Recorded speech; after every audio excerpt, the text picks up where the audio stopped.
morning, everyone. Welcome to American Scousers Morning Coffee or Tea with American Scouser. It's a Tuesday morning, so Kermit is in the house. Kermit is invisible thanks to the green screen over here, but he's green and he's loving it. As you can see it on the back of the thing over there, it says green and loving it. But Mark is with us this morning. Mark, what's going on? I forgot to ask you, are you a coffee guy? Do we have coffee going, tea going? What do we have going this morning? Morning. I have a coffee, so I'm in New York, so it's 10 o'clock for me. I've already had like 3 cups. I'm all jacked up and ready to go. Like I coffee in the morning, tea in the afternoon, evening for me. Like I split the hot drinks. I don't discriminate. I like them all. I was in Turkey last year, so I like Turkish coffee and as like all it's all good, man. It's all good for me. Yeah, it's one of the, you know what the funny thing is though, like, like Turkish coffee is usually like after dinner and stuff like that, which really kind of helps, like, because you probably eat so much, kind of like take that off and everything. But I don't know, I've kind of like built this caffeine resistance, I think, from like college days. I had that built in, and it's only gotten worse where like I can just drink a Turkish coffee and then just go to bed and be able to sleep. It's weird. Wow. Yeah, I mean, like, I just don't know what it is, and it's not like, oh, I'm Turkish, just in my blood kind of stuff. No, not really. But to be fair, like in Turkey, because you drink that black tea, which is really, really strong. Actually, it's like a really strong coffee. So you probably do. The Turkish people probably do have like a better tolerance for caffeine overall than anything else, because it's tea, but it's almost like a strong coffee when you look at the caffeine percentage and stuff. We were literally just talking about this, Matush, before we went on air. Like, what's next week? My pick is Leone comes in the 88th minute, scores off a corner kick or something like that. But we'll talk a little bit about the game yesterday. Actually, we'll talk a lot about the game yesterday. I was hoping to see if there's any news today. Nothing yet in terms of like transfers and stuff. So what the hell happened yesterday, Mark? What do you make of that? Yet another craziness in 2 weeks.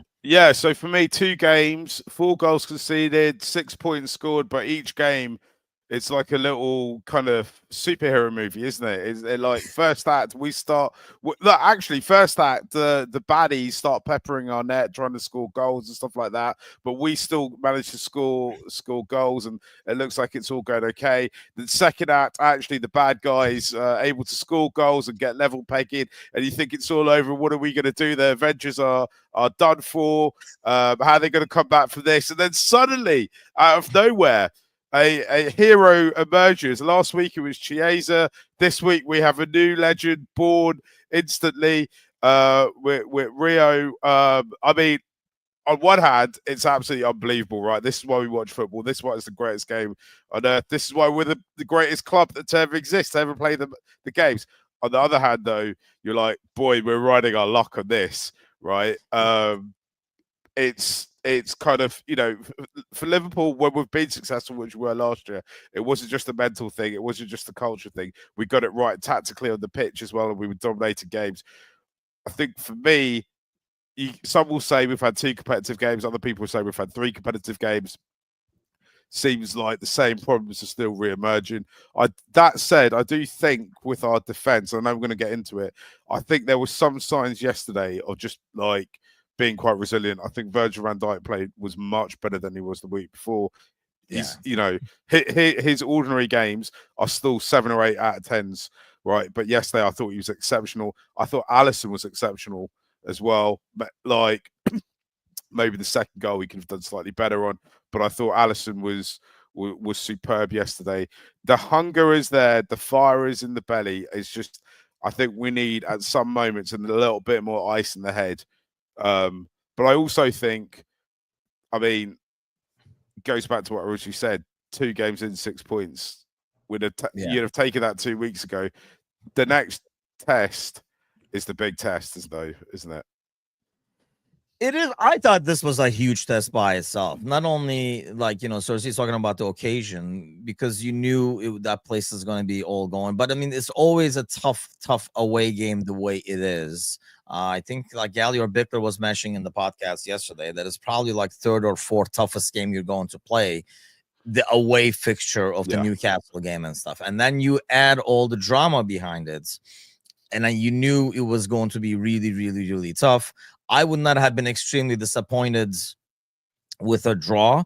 And the funny thing is, we talked in the morning with Matush, and I know he said like 2-2 was his prediction.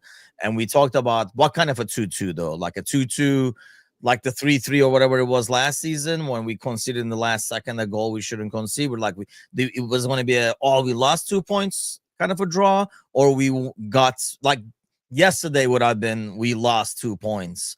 Even though we were hanging out for dear life. Serzi says we played the occasion in the second half. Control went out the window. And I think more than the occasion, because we didn't play the occasion the first week we made the occasion. We said, like it was the Jota emotion and stuff like that. And this game, we're saying now is this emotion. I think there's something bigger than that. Are these changes affecting how this team plays in terms of like controlling the game and closing it out? You have so many new faces trying to impress or do whatever. There's like competition, for like certain spots and stuff. What is it that's at times we play more like a Klopp team with a lead as opposed to a slot team with a lead? Yes. So I think we've obviously a lot of players have left the squad. And a lot of new faces have come in. In a way, I think you've got to be thinking this is a absolutely brand new side, right? I think when a football team has gone through that much change, and actually, if you look at it and the way it's manifests on the field, especially with the kind of injuries or players not being available that we've had the last few weeks, in terms of certain defense, our bench depth isn't there. We've had to change our midfield both games now. It's almost like we're trying to maintain the culture and mentality from last season and during Jurgen Klopp's period, but inject a whole new set of players into it. I think they've got to take a moment to kind of figure out how they're going to play with each other, where they're going to be. There's only so much work you can do with that on the training pitch, right? You have to go back quite a distance. I'm thinking maybe kind of Kenny Dalglish's first full season last season, which is also his last season at the club. Last time we had so many new players coming into a start 11, and even that I don't think it was anywhere near as many as we've got now. Where if you look at it, effectively we've got a whole new defense, we've got a whole new attack, we've got a whole new midfield. So I think it's going to take a moment. Yesterday's game, as you said, was quite tricky. Newcastle did an incredible job in terms of creating a hostile environment. I also thought some of their players were absolutely. I mean, I said I'd been jacked up on coffee this morning. I mean, some of their players were absolutely flying in all over the place yesterday. They were well on the caffeine before the game, and actually when Anthony Gordon got sent off, and then right at the beginning of the second half, just after we scored, I thought this game looks like it looked to me like Newcastle going to get another player sent off in that game. Yeah. I was surprised they finished with 10 men, and it wasn't fewer than that. I think if they hadn't scored at the moments when they did, they might have ended up getting more frustrated, and you could have seen a situation where they were 9-8 down even. And I don't think early on Liverpool would have been expected to play against teams with such intensity at that moment. But we're figuring it out. I look at how easy it appears for us to score goals. It almost against Bournemouth, and then last night, it kind of felt like actually when we kind of get it together, we can score a goal. It feels like we can score at will. I'm still seeing a lot of misplaced passes. That isn't because our players, the ones who were there over the summer, last season over the summer, suddenly got bad at passing, or the ones that are brought in aren't good enough to play for Liverpool Football Club. I think they're just still trying to work it out. There just needs to be a bit of you're just going to play together, right, and kind of go right. Those are the movements these people make. This is how we're going to do it. I think there might be a moment when it just snaps into place. For me, I always get frustrated where the placement of this first international window is, because I think that Arsenal game is going to be tough, right? And then one benefit is that is going to be a home game for us, and we can dictate the environment it's played in, as in the people attending. But and then I think we've got an international break. I'm a little bit sad about that, because I would like to see the team go 6, 7, 8 games in a run before there's a break, because I think that's the number of games we're going to need before we see it kind of snap into place, as it were. in some ways, like, the international break ends up being just like a hollow opening there, because it's not like, oh great, we can practice, we can do stuff during it, everybody's gone, so it's not like you Yeah. can do a whole lot during the international break. But I think in some ways, I mean, it kind of helps to get Frimpong back in action, hopefully, like Gomez and Bradley ready to go and stuff. I know Bradley will go away. I mean, more than, we'll talk about the newcomers, and I think there's you can kind of like expect them to bet in and maybe have some issues and stuff like that. But like when you look at a player like Konate, where are you at with that? We were like briefly talking about it right before we went on air, but I honestly think the reaction is a little bit over the top. We've had this before, so I know there's a lot of like parallels. I know, like Victor was talking last night, like reminded him of like Trent's for a while last year, where his mind was already half gone and stuff. I think that's a little bit over the top for a guy that we know can have 3-4 stinkers in a row sometimes, but then be the second best center back kind of a deal, and like really lead that back line. And he had some games where we felt he was even better than Van Dijk last year. So is it like one of those vintage Konate slumps we're seeing? Is his head really gone? Is it lack of, I know somebody said yesterday in the comments in the chat, like it's the lack of competition, but where are you at with the whole Konate thing? Because it has been poor. I mean, it's his performances thus far this season have been disappointing. I mean, like if his head was getting turned by Real Madrid, I mean, like surely at this stage Real Madrid are looking the other way, right? Like, so it's like there's all this flirting being done, and then suddenly the person you're trying to flirt with has just turned around and just spewed up all over the place. You're like, oh right, maybe that person's not for me. It's so I wonder if the my thoughts when I was watching him in the moments they were struggling in yesterday was, I wonder if now actually with the way this league operates is if teams are turning up and playing against us and thinking he's one of these people you want to try and run at, he's one of those people who has a mistake in him. Virgil is less likely to make a mistake than Konate is, so let's try and isolate him and run at him, and if you can get behind him, then you might, if you're not score, you might be in a good chance of getting there might be a good chance of a penalty happening. So I wonder if he's the player that's being targeted at the moment. I still think the problems are almost slightly in front of him, where it's actually a slight midfield issue, where that's causing all this running at us. We're losing the battle. We lost the battle there yesterday. In fact, I thought quite early on it felt like they made the decision, we're not even going to fight this battle. We're going to win by being really difficult to score against, which actually, when you consider how much ball possession Newcastle had, I thought we were pretty good at. And we're still able to kind of put an attack together and kind of score at will. I'm seeing comments saying our defense is worrying me. It worries me as well. I mean, I would at this moment I just want some clean sheets, man, and I don't care where these clean sheets or how they come. I just think a couple defense works on confidence, right? Because the players have all got to back the system and believe in each other. And I think, firstly, we've changed a lot from last year. It's just the centre backs and goalkeeper that are still there. And secondly, I think they're just being slightly overrun in midfield, and it's making it, Virgil van Dijk in footballing terms is a geriatric. Like, we should be trying to protect this Rolls Royce of a player, not having people running at full pace at him. Yesterday, I mean, dude, like there was like, where's that onslaught was coming? They kept crossing, like literally he was meeting every single cross that comes into the box. I mean, there were some good performances yesterday. We were talking about it last night on the pod. I mean, Szoboszlai, I thought Jones was really, really good. He kind of quietly did McAllister's job. So that midfield battle is being lost. I mean, obviously you took Szoboszlai out of there, but partially because Wirtz is in there.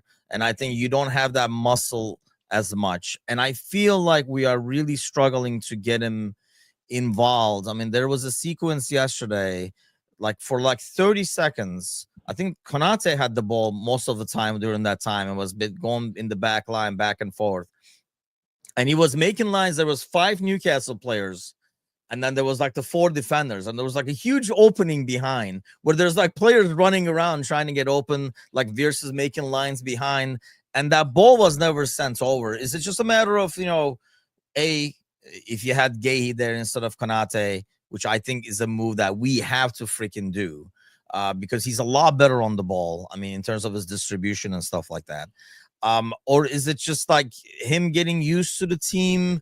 Are we kind of forcing it too early because we paid what we paid? When Virs was introduced, obviously in that 11, we all assumed he's going to be in there within a certain system that we knew, or we assumed that Slot would not give away from his control and defensive stability and like midfield and stuff like that. So is it a matter of still figuring that out, or is it going back to what you're saying? Not all the pieces are there. So, obviously, if you're missing a couple of pieces, is affecting everything else, or what is it you think that it has?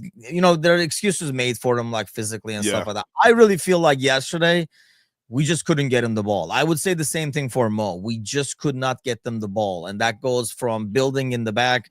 Our only outlet was long ball to Gakpo, who had the height advantage over Trippier, and then he heads it down and brings it down or whatever. That was really, it felt like that's the only thing we could do. Ali, long ball to Gakpo kind of a thing. Why do you think, or how do we fix that, where we get the ball to these guys who can actually make things happen? I think with Verts, I think he actually, to me, he looks skill-wise, he looks absolutely fine at this level. I think what he isn't quite adapted to yet, and he's 180 minutes into it, right? Is the pace of it and the intensity of it. That Newcastle were right in their faces yesterday.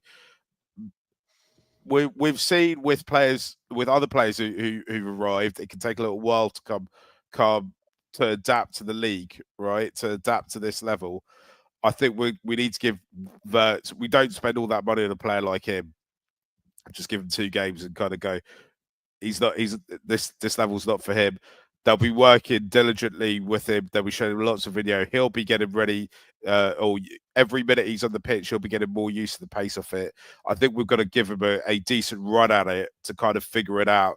Hopefully, once he's figured it out, that restores balance to the side. It's interesting. I wonder if so. The kind of worry's got to be from a Liverpool fan perspective or a Liverpool perspective is that every team now goes, this is how we're going to play against Liverpool Football Club. We're just going to press, starve the midfield of the ball, win everything, be ferocious in the second ball, keep going, get in their faces, create chances. Konate and Kirkes have mistakes in them. We'll get. That's how we'll beat them. That's how we score goals. That's how we put pressure on.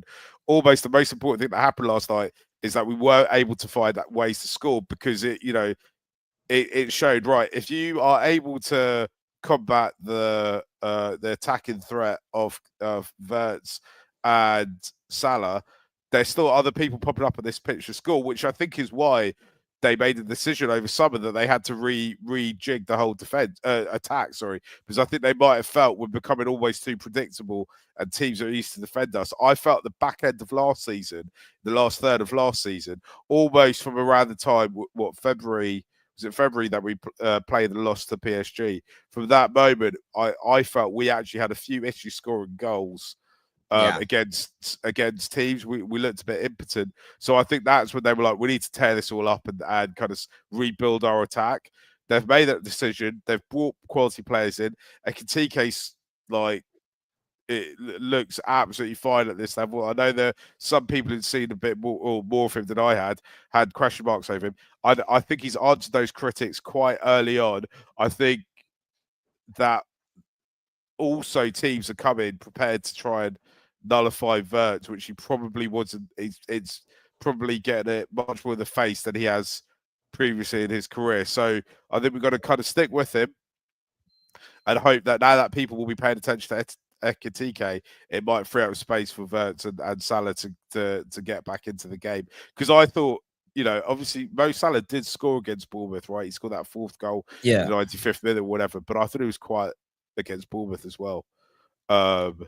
And that was the hope, though, right? Like, I mean, that was my hope at least going into the season. So if you're going to try to take Mo away, Veers is going to be there, and if you try to get Veers away and Mo away, then somebody else is wide open and stuff. I mean, maybe that's why we keep coming from the left, because they are trying to take away like Mo and Veer side of the equation. So it gives a lot more room for Ikitike and Gakpo and stuff. But I just felt like there were a lot of times where we could have, when we were cycling the ball, we just did not try to go to Mo. I mean, and even within limited time on the ball, he had that like peach of a pass to Jones that Jones can't like finish inside the box like a one-touch pass. That's the thing. He's there to create.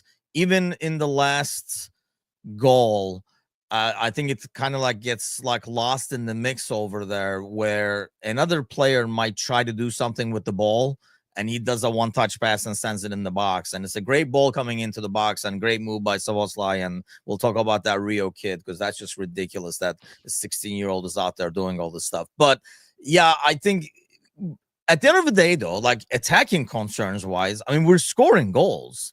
It's just a matter of once we score goals. I mean, we used to say it's the slot special, and it would be like 2-0 all the time. Like that's what we call the slot special on the channel. So the last two games, once we reach that point in the past, like last season, especially the beginning of last season, we would just bore the other team to death, just pass them to death. And especially in this case, they were down to 10 men. So they could not even continue the pressing. It's not like, oh, they could press or whatever. You could tell they are man short. So when we passed it around in the back, Slot kind of like talked about in the post-match press conference yesterday, talking about some of the players still took chances that they should not have.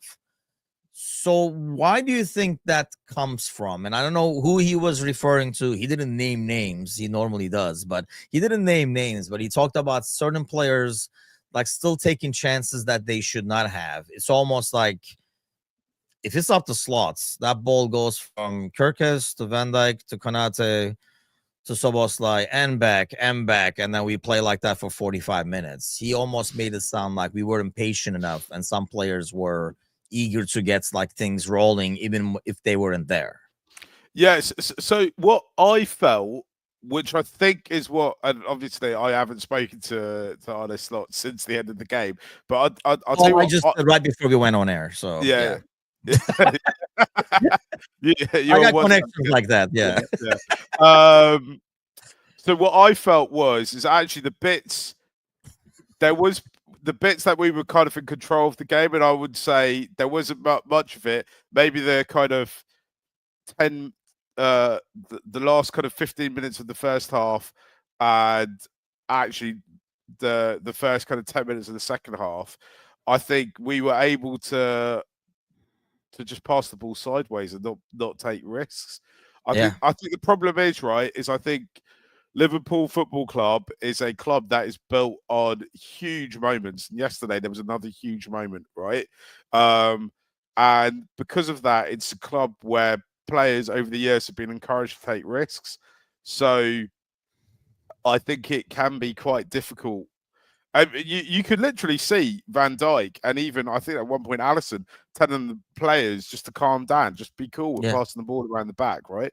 And I think that's what had frustrated Arne Slot, because I think he felt like if they get, obviously if you keep the ball, the opposition can't score, right? Yeah. And there were so many, and I think the reason he didn't name anyone is because I can think of almost every player at some point misplacing a pass, or apart from Alisson, there was one moment I think quite early on where Alisson like ran past a defender in an opposition attacker in his own box.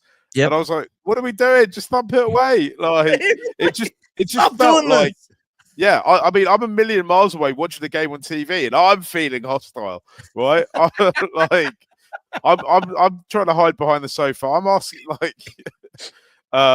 so I can't imagine what it was like for the players. I think in a way, though, I can understand his frustration in that moment. I wonder if he wakes up this morning or has woken up this morning thinking, actually, that's a good sign, because even when the going gets tough, Liverpool still play the way that we want them to play and take the risks.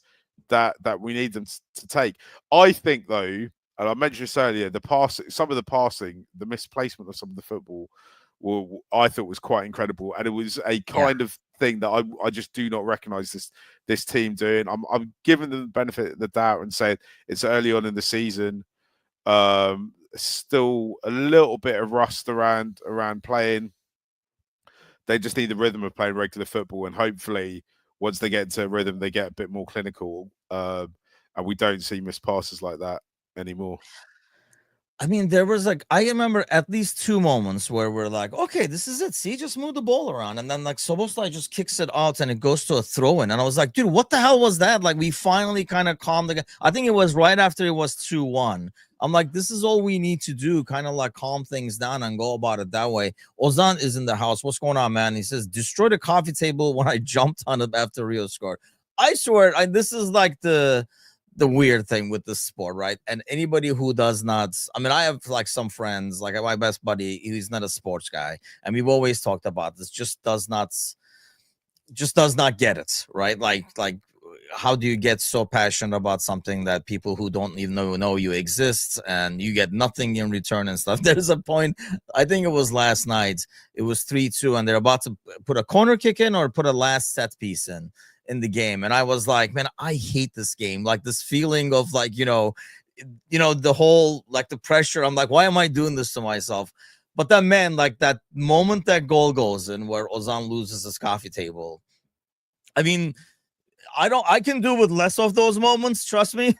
And my cardiologist would agree probably, but it's, man, like those are the moments where, like I'm screaming, Angie's in shock because it's like a 16-year-old scoring. She's like, oh my god, dogs are barking, going crazy and stuff like that. I mean, like a ridiculous moments for that kid to get that in there. And you almost like, it's one of those things, like you see the kid coming in and you're like, I think that's the Liverpool fan feeling, that you're like, yeah, something's going to happen and this kid is going to do something obnoxious after, especially what Chiesa did last week. But what a moment for that kid. What a moment overall. And like all his teammates were telling him to like go enjoy it and soak it in. I know Elliot was pushing him to the fans. Slot was sending him to the fans. What do you think that does to him in terms of his playing minutes or like role in the team? I'm sure it does a lot to his confidence, but So, how much does it do in Slot's confidence in him? so when we saw him on the bench, there was a shot. They put a shot of him about to come on, standing waiting to come on. It was about, I think, about 86, 87 minutes had been played at that point. And we didn't know that there was going to be 11 minutes at a time. So I thought they're going to put him on for kind of last 2 or 3 minutes. I did think when I saw his face, I thought that this kid looks petrified. He looks so nervous. And I was a little bit nervous for him. But then when he came on, I thought his early touches looked good. The thing I always look for is when they bring young players on, is how comfortable are the other players on the pitch with giving him the ball. I thought quite early on, I can't remember who it was, passed the ball on to him, or he got the ball, and I thought everyone around him looked really comfortable with him. And then I think the biggest seal of approval, the moment when I knew this is a kid that we're going to see a lot of this season, was just before he scored the goal, where Dominic Szoboszlai, Hungarian international, Premier League winner, played at top level for many years now, jumped out of the way, or didn't touch the ball and let Rio take the shot.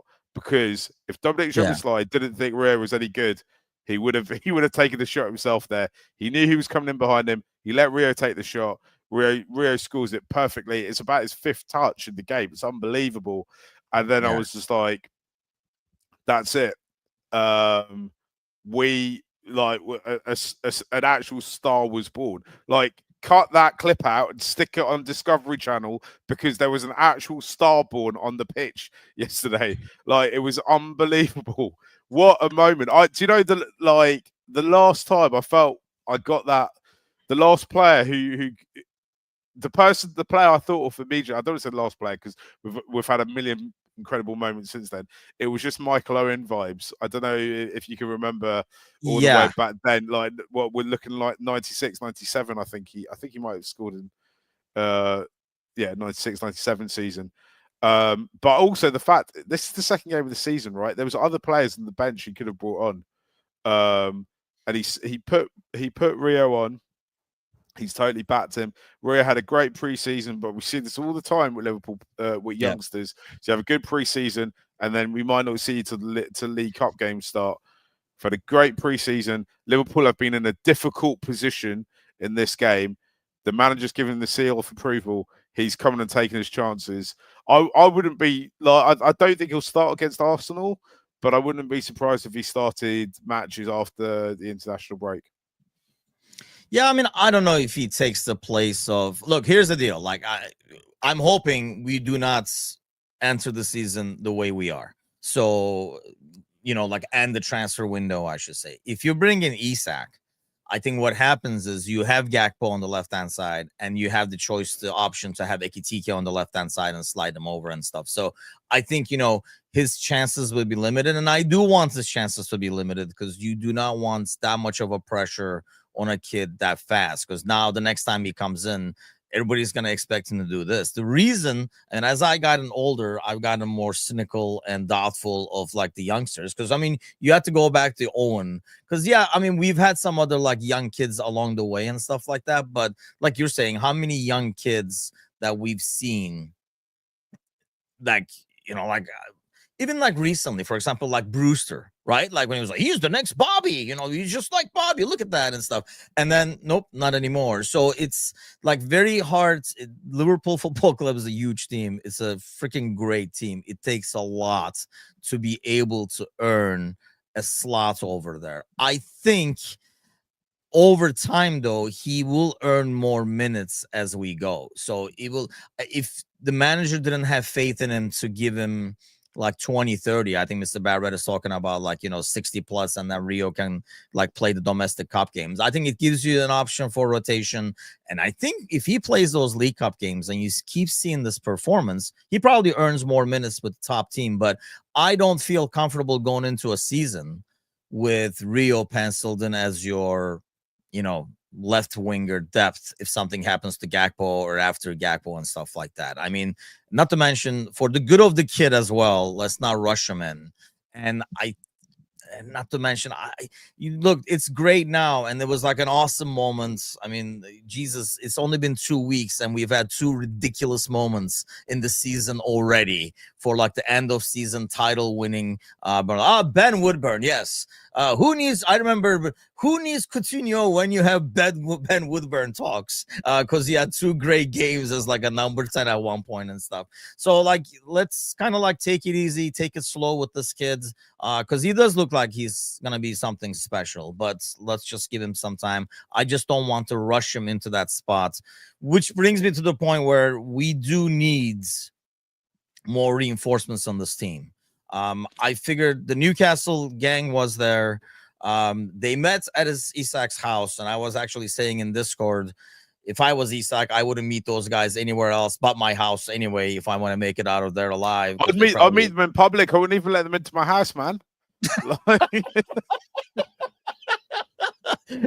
He's like, hey, what's in those cases? They're not chainsaws, are they? So yeah, I would not let those guys in. Maybe you're right. Go to McDonald's or Burger King, man. No one like that. It doesn't look like, obviously, news did not come out as he's going to sign the extension or whatever. So I don't know what the conversation was. There's a lot of talk yesterday because now they're in an even tougher spot because of like Gordon's red card. He's going to be out for 3 games and stuff like that. But I really doubt Newcastle's strategy is going to change because Gordon got a red card for the next 3 games. It's probably all relies on them being able to get strikers in the door in the first place. So the secret to Liverpool's success, I think, in the kind of FSG era, is to not think short term and to always think long term.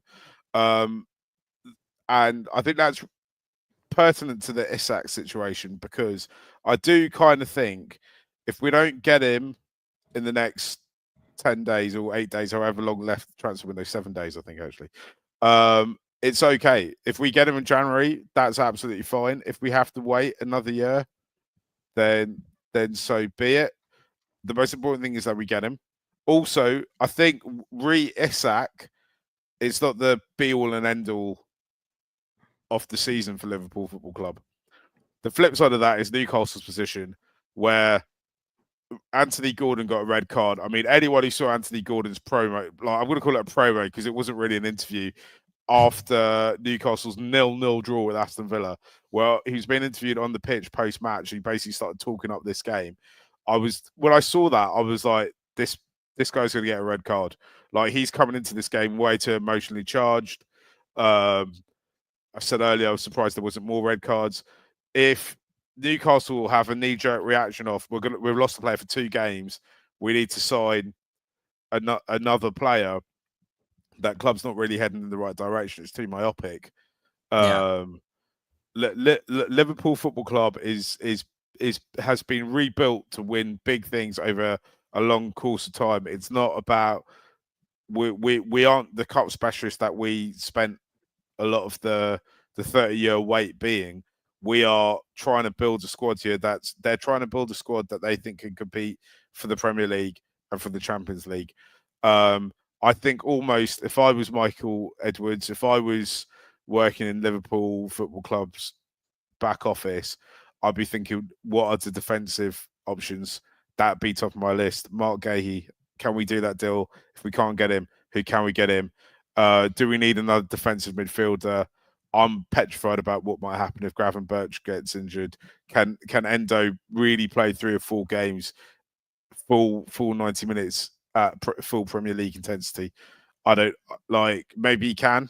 If that's the decision they make, then I totally back them. I think for me, the people who run Liverpool Football Club have done absolutely enough for me to fully trust their judgment around transfers, and also trust that if they say the squad is where they want the squad to be, then I think that's right. But I still think, and I think a lot of other fans think, we're a few short, and maybe another attacker isn't necessarily where we need to strengthen up. I'm interested to know, which is one of those things that we won't know till maybe 3 or 4 seasons time, how much that goal by Rio last night changes how many minutes they think they'll get out of him, how much he'll play during the course of this season, and how much it changes their approach to transfers.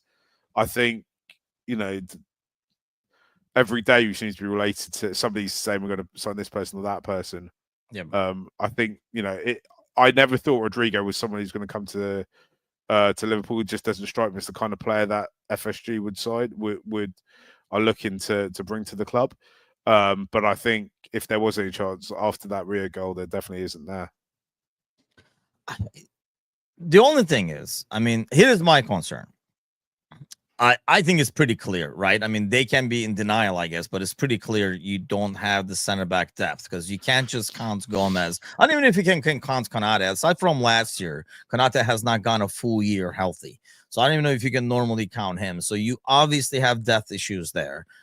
So that's very clear. I think it's very clear that you have depth issues up top, because this is the rotation right now without any injuries. So that's there as well.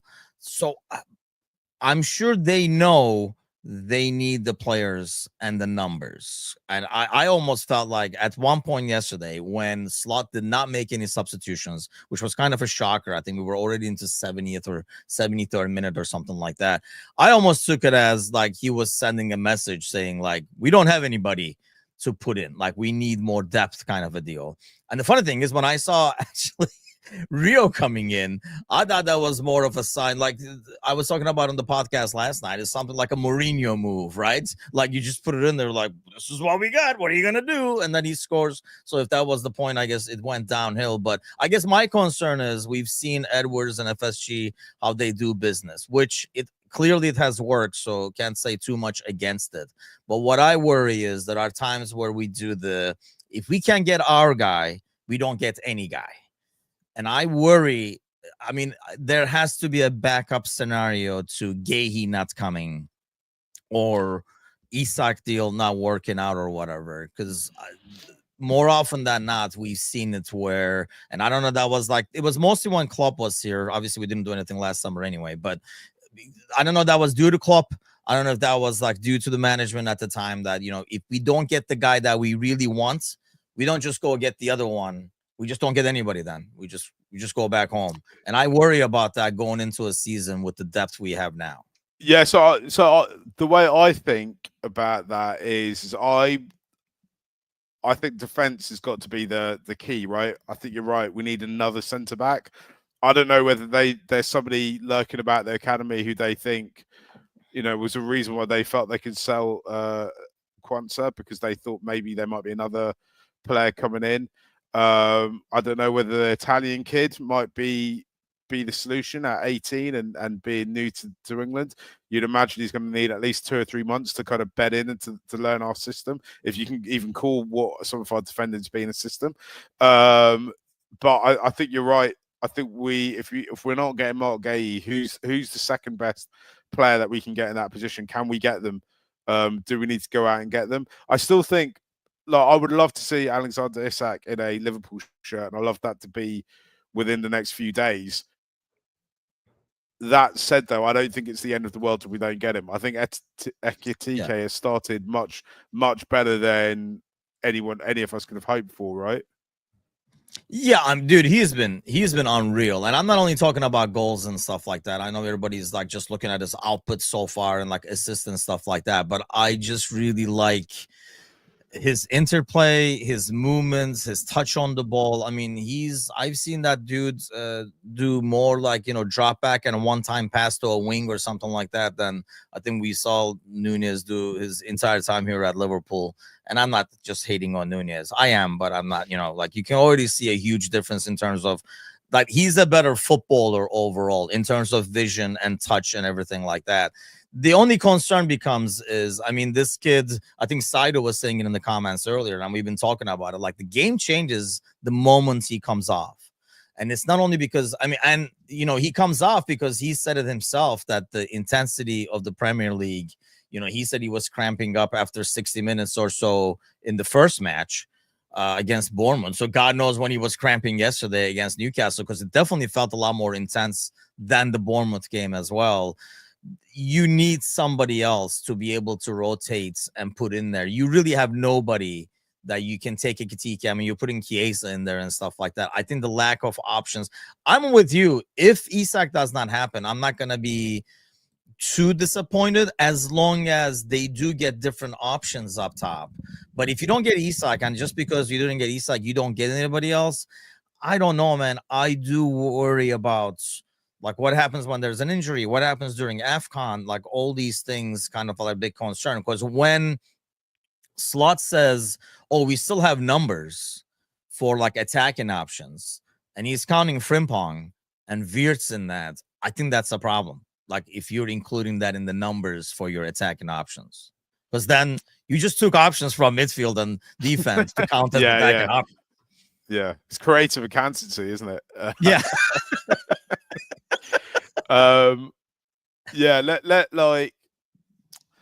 Let's see what happens, right? It's I'm always conscious that, as Liverpool fans, we exist to win leagues, not to win transfer windows, right? So I'm always like, let's not get too carried away. The least active we've ever been in a transfer in a summer transfer window was the window before we won a league, right?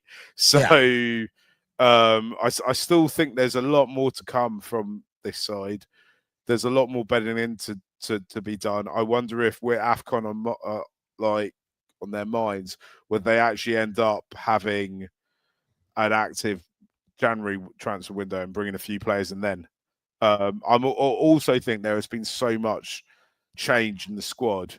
You look around it and there's 5 players now that weren't there last summer, and another 5 or 6 have left.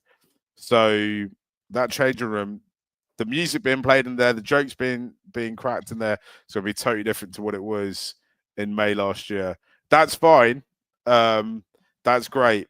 But I wonder if not adding too much more to that might be a consideration. I don't know. Like, I don't. I also know if you read the fantastic book How to Win the Premier League by Ian Graham, they talk about that they do a lot of work in looking into the background of players and how players behave outside of football and stuff like that in terms of trying to have a good club, squad cohesion. Yeah. So I think because of that, it also does make it slightly difficult for them to go, right, we haven't got our first or second choice. Is it worth pursuing the third choice? Because they might feel they haven't done enough due diligence on players. Like, again, I'm spitballing. I don't know. I haven't been in contact with anyone about this. But. Ryan says, if you look at how many people hate watch our games, like watch alongs. I mean, hey man, like even over the last week, I think there was like somebody, an Arsenal fan earlier in here today. There was like a bunch of Newcastle fans in our chat. I know the Isak thing brings a lot of people over to Liverpool content as well. But I mean, I'll be honest, I hate watched the Fulham United game too, because we do. Yeah, if you haven't watched it, we do have the Rival Bro show that goes on every Thursday. That it's me and my brother, because he's a United fan. So I hate watch his games. He kind of hate watches our games. I'm sure that's kind of like part of like the rivalry ordeal. But God knows we make it really freaking interesting games to watch. I can't say the same for United. I wish United games were this interesting and exciting at the end. I watched that Fulham United game, and that's because I'm well into watching what goes on the other side of the league, right? I want to see these big relegation 6-pointers. I find it fascinating.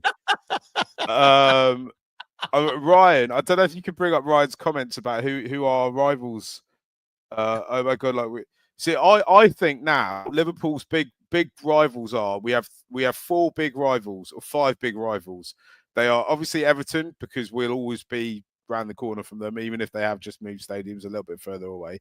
That's cool. We still share a city with them, still share geography with them. In the league, our rivals are Man City and Arsenal, and then our other 2 big rivals are Real Madrid and at the moment PSG. Right, those for me are the 5 big rivals. If I could envision a situation like almost everything that people used to remember Man United for is gone. Like even the word Rio, it used to be a name associated with a legendary Man United player, but as of last night, no more. Like we used to. Do you remember before slot time? People used to actually call it Fergie time. That was when. Yeah. Now we have slot time, right? So I'm just like, who even are they? Who even are this club? Like, it wouldn't surprise me if in a few years' time we see a situation where Liverpool Academy players are being sent out there to go get experience, like on loan. Like,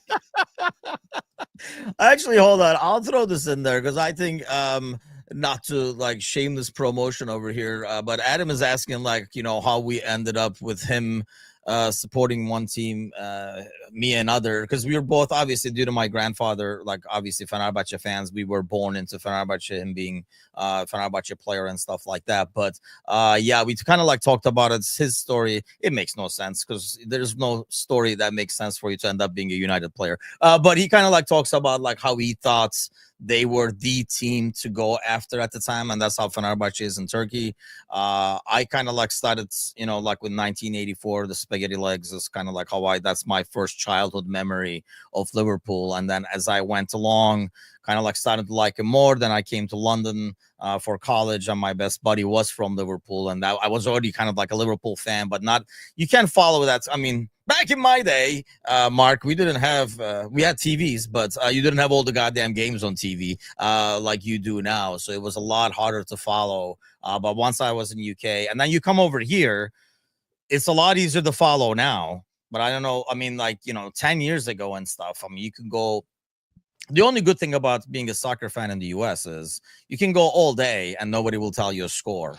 Then you can go home. Like I would watch and I would like record it or DVR it back in the day, and then come home and like watch it like I'm watching it live because nobody's gonna freaking say anything. I always find this weird though, and this is a phenomena that would not exist, for example, in Turkey, because you are not going to have a Fenerbahce like a son like if I have a kid and they say they're a Galatasaray fan, they better find a new like a house to live in because they Orphanage, would not straight live to in the my orphanage. house. It is. I understand it is weird, but it's one of the beautiful things about Liverpool as a city that these mixed families exist, right? I Like, think it's the rivalry is a lot different. We talked a lot about it in the past. I mean, you can probably like kind of talk a bit about that as well and let us know because I think it's very difficult for the outsider to understand the relationship because, like I say, I'm more familiar with the fierce rivalry of, you know, like Fenerbahce and Galatasaray and stuff like that. But they're both Istanbul teams, and I think the reason behind within the rivalry there's a lot of support for each other, and I think that kind of goes back to the story of the city and the city itself, that they've had to be together against all odds kind of a thing. You don't have that with, because they're both like Istanbul teams, so it's a lot easier to, like, you know, you don't have that, oh, we got to battle together or anything like that. So I think it's just fierce rivalry. Whereas, you know, like if we were talking about it when Everton, which seems to be every season now, are in a relegation battle, and you know, if Godson's relegation battle, I'm rooting full force for them to be like relegated, for example. But there were a lot of Liverpool fans, they did not want to get relegated for the good of the city, for the good of the club and stuff. That's kind of like a unique concept to other yeah, rivalries. it's definitely like when I've been in Liverpool and talking to, yeah, I'm a British person from London, right? So I'm not from Liverpool, but I do go up there as much as I can. And when I've been up there, I often ask people, I ask Liverpool fans about how they would feel about it, and definitely a lot of them are like, Everton being relegated would be a disaster for Liverpool as a city, just because every weekend with both teams in the Premier League, it means that during the season there'll be one home game in the city, and even Everton, who haven't, you know, bless them, they haven't won anything for years. They, I don't know if they've ever even had a good player. They, but of course I'm joking. I understand they've got a very storied history, right? And but when they play at home, that, you know, every hotel room is booked, every bar is full. Every restaurant is packed. That's important for the economy of Liverpool.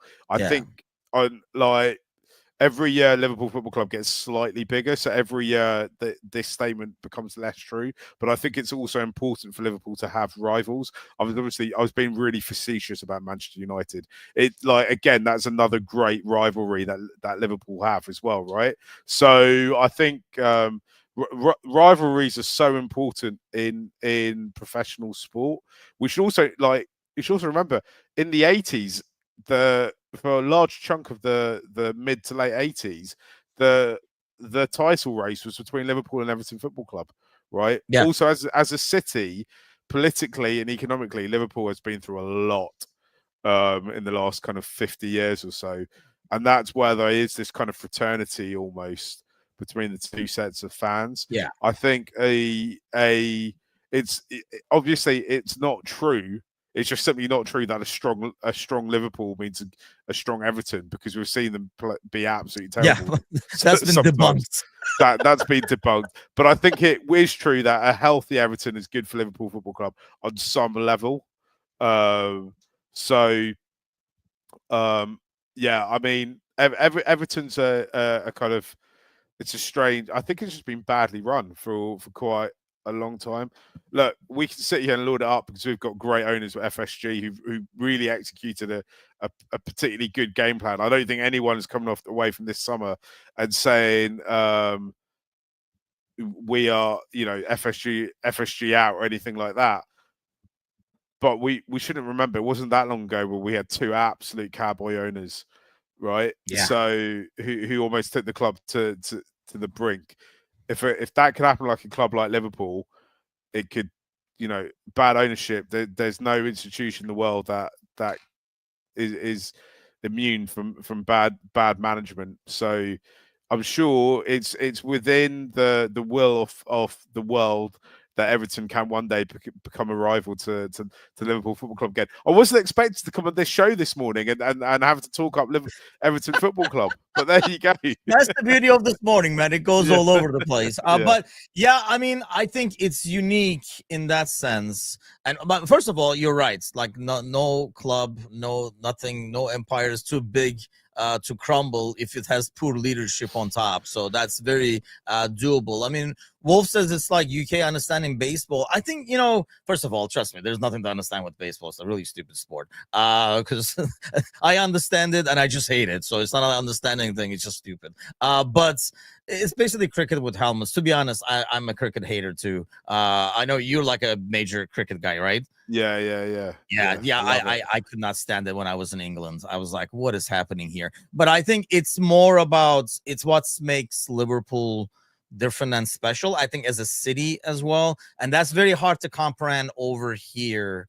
Because I talked about this before. American sports have done a really good job of taking everything else out, just made it entertainment so that they can cash in, they can capitalize like as much as possible. So no political stances or anything like that. Just keep raking the cash in. That's kind of like the American sport way over there. But let's say, I mean, I think, like with the two Cowboys you're referring to, I think that's really hurt FSG. God knows it's hurt our channel because I think like Americans as like in general, and probably like because Americans' attitude towards the sport itself over the years gives like a really, really bad name.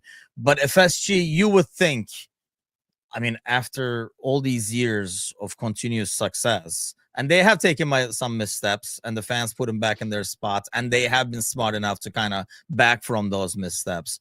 But if you look at this transfer window, I just think if you do not do the last couple of moves we're talking about, I think talking about it last week. I think it's almost like you aced the test, but you didn't put your name on the paper, so you don't get any credit for it. Because I feel like if you're leaving yourself short-handed like that at the end, it's an incomplete project, if you will. It comes to me as it's very reckless to go in with no other center back or no more attacking options. Chiesa, who you gave like 15 minutes total last year, is now suddenly an option, and you're relying on he's going to be 17 to be fair in 3 days, but a 17-year-old that's depth. I feel like that's reckless after all you did in the beginning of the window.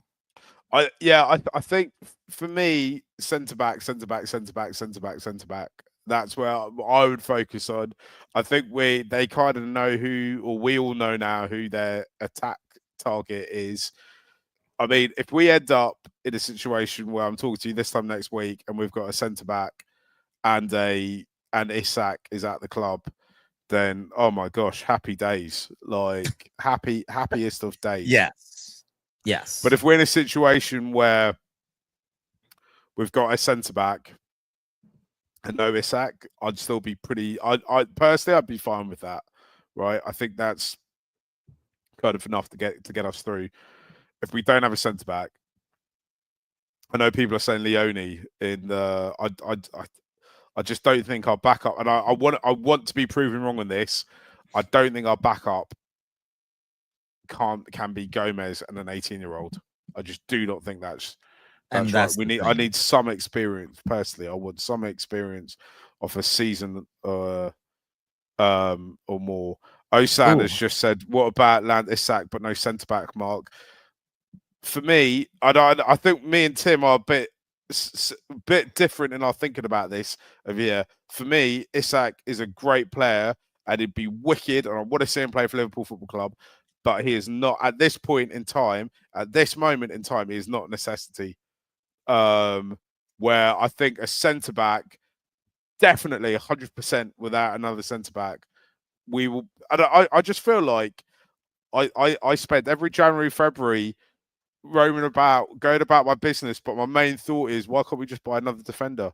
Just like one more defender. Why is it I've got to sit there every January, February, all the way from like, I feel it's got its weight. Do you remember when we almost won the Premier League under Brendan Rodgers? Yeah. And we had like Kolo Touré was our like third choice or fourth choice.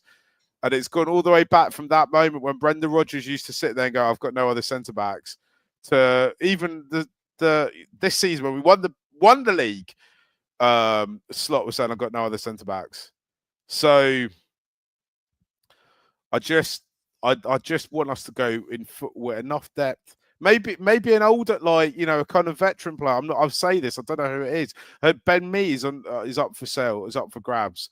Like maybe someone like that. Someone who could come in and just all they need to know they're not getting more than 500 minutes this season in the league. Right? Yeah. They might come on for 20 minutes at the end of a game where it's all tied up and just to give players rest, or there might be that one moment when the three ahead of them are all, or two ahead of them are injured, so they've got to play a whole game.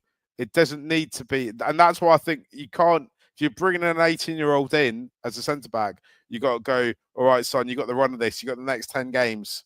Go for your life. You can't be dropping them in when there's a centre back crisis in the middle of January, and you're expecting them to hit the ground running. I think that's a bit much for me. That's Bring back Henderson and Fabinho to play center back. I remember those days. I know what Wolf is saying here, and I would have agreed to this normally, but I think we've seen from this Edwards gang we said the same thing about Mamardashvili when he was signed. We were like, hey, you don't spend 30, 35 on a goalie, Ali must be leaving and stuff like that. And I think if they really like what they see, I think they go pay for it and get that guy in here because they know a good center back. I mean, heck, you see now, is 40, 50, 60 easy. In a world where Strand Larson is going for 60, for God's sakes. That's freaking ridiculous that Wolves are robbing them, by the way, after they signed a dude for like 20 or something like that, like what, 4 or 5 months ago or 6 months ago. So that's like ridiculous by itself. But well, let's go. I like ending shows with predictions. So next time we meet over here next Tuesday, you join us. Who's a Liverpool player? Is Gahey a Liverpool player? I totally back my club. I'm going to say Mark Gahey will be a Liverpool player and Alexander Isak will be a Liverpool player as well. I think that Isak deal will get done. I'll tell you when it will get done. It will get done on Thursday or Friday. 20. Mark your calendars, people. 28th or 29th. This shit is going down. And I believe so too. I think it's almost like at the point of return. It should happen for both. And stop this Nalo thing. I'd rather have Ozan Kabak come back from injury than Nalo. I've seen enough of that kid to kind of like know. But yeah, let's do it. Let's do it. Mark your calendars. Thursday or Friday. I'm going to call you. We're going to go live real quick on the spot the moment these. As soon as you get the news flash, just message me. And wherever I am, I'll just get on. We're going to go live. Yeah. Wherever mark it is. Your calendars. We're gonna go live. The moment the here we go happens, Mark and I will be on here on StreamYard talking about it. Mark can say, I told you so, and then we'll just end the show. That'll be it. But it's needed, man. I hope so. So thanks a lot for everybody joining us this morning. Thanks a lot, Mark, for hopping on again this Tuesday. I'll be back tomorrow morning. I know John is going to be here, and we might have a third guest as well. So do join us then. And go ahead, Mark. Can I just give a shout out to my channel, Football Smash do the plug. YouTube? It's just all general football stuff, not just Liverpool stuff. Yeah, go check it out. Actually, after we talked last week, I did watch a bunch of the content. It's really good stuff. So definitely check it out. And then tomorrow morning, first thing in the morning, grab your cup of coffee. I'm going to be the greatest at tomorrow. As we all know, it's Wednesday. So I'll see you guys then. Take care.